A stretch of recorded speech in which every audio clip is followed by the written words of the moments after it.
사마천 사기를 10가지 방법으로 해체 분석하는 그 두 번째 시간입니다. 2편 기원 신화 해체입니다. 사기에서 역사 문명의 시작이 어떻게 만들어졌는가를 보면 앞서 1편에서 살펴본 것처럼 사기의 가장 중요한 장치는 서사 구조입니다. 그 서사 구조의 출발점이 바로 기원 신화입니다. 역사서가 어디서부터 시작하는가는 단순한 역사 편집 문제가 아니다. 그것은 역사 문명의 출발점과 정통성을 결정하는 정치적 선택이다. 사마천은 사기에서 역사의 시작을 다음과 같은 계보로 설정했던 것이다. 황제 전욱 제국 요순우. 이 계보는 자연스럽게 보이지만 실제로는 수많은 신화와 전설을 하나의 역사 계통으로 정리한 결과이다. 따라서 기원 신화 해체란 다음 질문을 던지는 작업입니다. 왜 문명의 시작은 황제인가? 왜 요순이 이상 정치의 모델인가? 왜 이 계보는 하나의 혈통처럼 이어지는가? 그리고 이 구조는 어떤 정치적 의미를 갖는가? 이 문제를 단계적으로 살펴보겠습니다. 모든 문명은 기원 신화를 만든다. 먼저 중요한 점이 있습니다. 기원 신화는 중국만의 현상이 아니다. 거의 모든 문명은 자신의 시작을 설명하는 신화를 가지고 있다.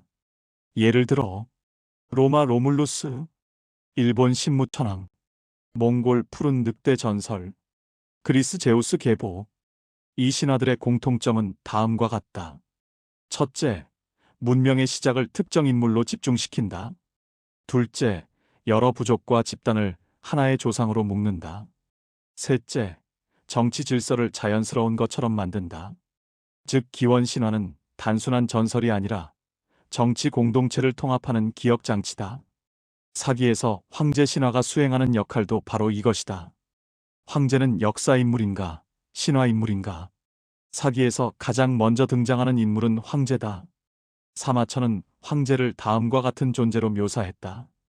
여러 부족을 통합한 지도자, 치우와 싸워 승리한 문명 영웅, 중국 문명의 창시자. 그러나 역사 연구에서는 몇 가지 중요한 문제가 제기됩니다. 첫째, 상나라 갑골문에는 황제 기록이 없다. 둘째, 전국시대 이전 문헌에서도 황제 이야기는 매우 희미하다. 셋째, 황제 전설은 전국시대 이후 점점 확대된다. 이 사실은 중요한 가능성을 보여줍니다. 황제는 처음부터 역사 인물로 기억된 것이 아니라 후대에 쓰여진 문명의 시작점으로 정리된 존재일 수 있습니다.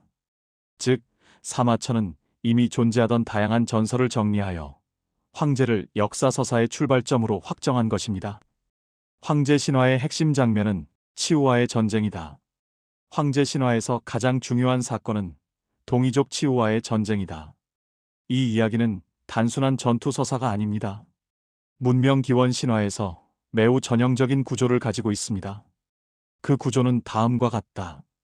혼란한 세계, 강력한 영웅 등장, 악도는 혼돈의 세력과 충돌, 영웅 승리, 질서 탄생. 이 구조는 전 세계 신화에서 반복된다. 예를 들어 그리스 제우스와 티탄, 메소포타미아 마르둑과 티아마트, 인도 인드라와 브리트라. 따라서 황제와 치우도 같은 구조입니다. 이것은 실제 전쟁 기록이라기보다 역사, 정통성 탄생을 상징하는 구조의 탈바꿈으로 쓰여졌을 가능성이 아주 높다. 왜 요순이 이상 정치의 모델이 되었는가? 또한 황제 이후 등장하는 인물이 요와순입니다. 사기에서 이 두 인물은 완벽한 성군으로 묘사된다.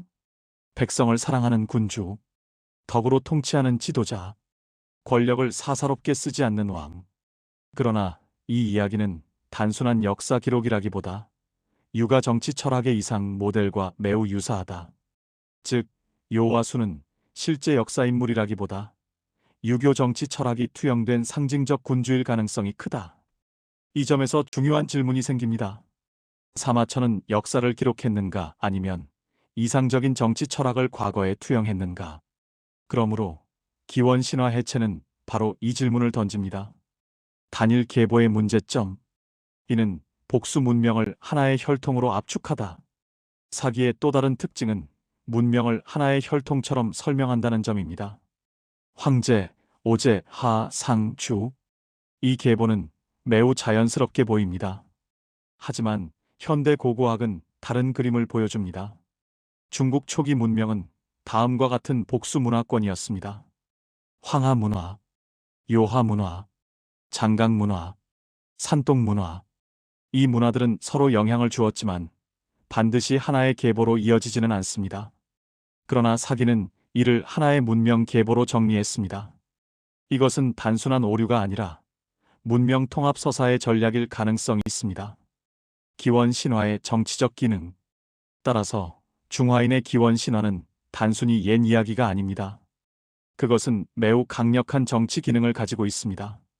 대표적인 기능은 다음과 같습니다.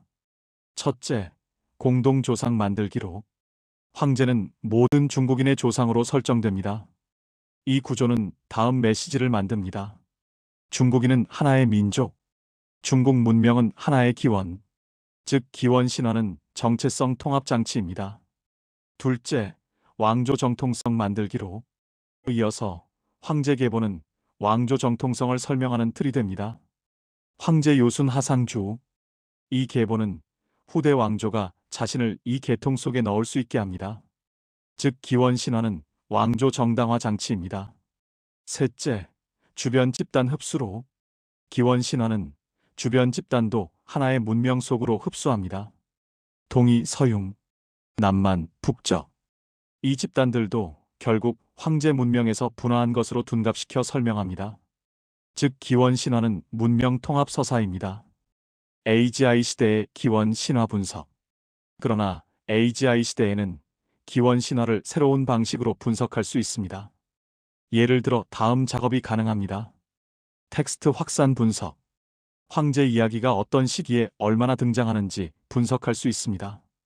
이를 통해 언제 신화가 확장되었는지, 어떤 정치 시기에 강화되었는지 확인할 수 있습니다. 신화 구조 비교. AGI는 전 세계 신화를 비교하여 다음 질문을 던질 수 있습니다. 왜 거의 모든 문명이 단일 영웅 기원 신화를 가지는가? 이 질문은 인간 정치 공동체의 구조와 연결됩니다. 고고학 데이터 연결. 문헌 신화와 실제 유적 분포를 비교하면 신화가 실제 역사와 얼마나 일치하는지 분석할 수 있습니다.